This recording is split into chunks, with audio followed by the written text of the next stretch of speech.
में हम बात करेंगे। तो चलिए शुरू करते हैं माता के 9 रूपों की संपूर्ण जानकारी। मां दुर्गा के 9 रूपों की कथा। नवरात्रि एक संस्कृत शब्द है जिसका अर्थ है 9 रातें। नवरात्रि में मां दुर्गा की 9 शक्तियों को अलग अलग रूप में पूजा जाता है।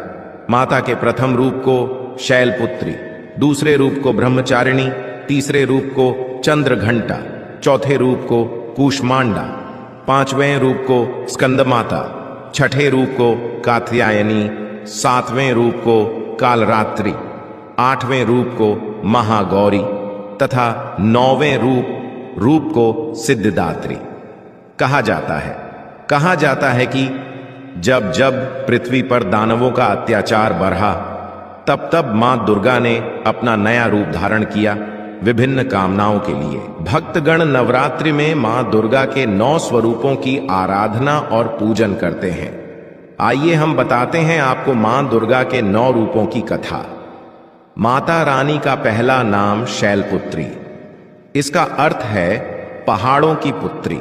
मां दुर्गा को सर्वप्रथम शैलपुत्री के रूप में पूजा जाता है। पर्वतराज हिमालय के घर देवी ने पुत्री के रूप में जन्म लिया और इसी कारण इनका नाम शैलपुत्री पड़ा।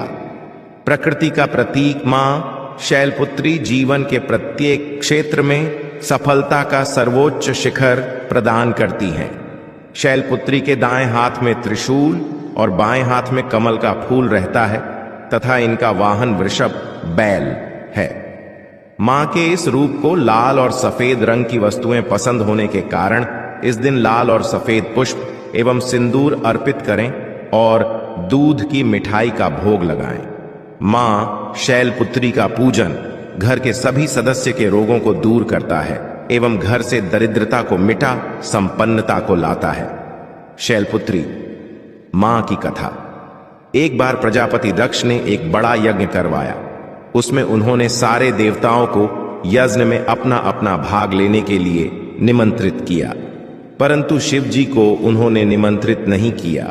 जब नारद जी ने माता सती को ये यज्ञ की बात बताई तब मां सती का मन वहां जाने के लिए बेचैन हो गया। उन्होंने शिव जी को यह बात बताई तब शिव जी ने कहा, प्रजापति दक्ष किसी बात से हमसे नाराज हो गए हैं, इसीलिए उन्होंने हमें जानबूझकर नहीं बुलाया, तो ऐसे में तुम्हारा वहां जाना ठीक नहीं है। यह सुनकर मां सती का मन शांत नहीं हुआ। उनका प्रबल आग्रह देखकर शिव जी ने उन्हें वहां जाने की अनुमति दे दी। जब मां सती वहां पहुंची तो उन्होंने देखा कि